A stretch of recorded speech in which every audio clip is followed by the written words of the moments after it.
बिस्मिल्लाहिर्रहमानिर्रहीम। हिकमत नंबर 444।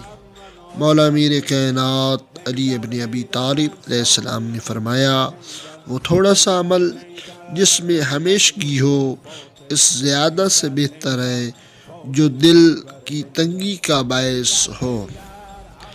एक आसान सी बात ये बता दूँ, जिस तरह ये कहा जाता है ना कि थोड़ी मिकदार में फ़रूट या खुश्क मेवाजात रोज़ाना की हिसाब में खाना बेहतर है कि आप एक दिन 1 किलो खा जाएं।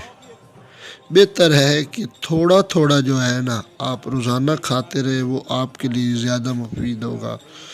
हाँ, इसी तरह मौला मीर कायनात भी फरमा रहे हैं कि आप एक दिन सारा दिन इबादत करते रहें, उस तरीके से आप दूसरे दिन कर भी ना सकें, आपका दिल तंग पड़ जाए। तो मौला कह रहे हैं कि आप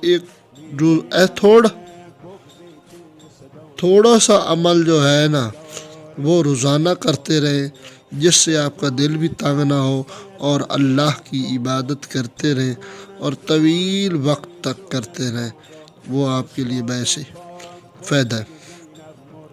हिकमत नंबर 445। अगर किसी आदमी में उम्दा व पाकीज़ा खसलत हो तो वैसी ही दूसरी खसलतों के मुतवक्किर हो। मतलब अगर आपने किसी बंदे में कोई अच्छी आदत देख ली है ना, तो आप यही तवक्को करो कि इसकी आदतें अच्छी होंगी और ये और भी अच्छी आदतों का खसलत रखने का मुतवक्को है।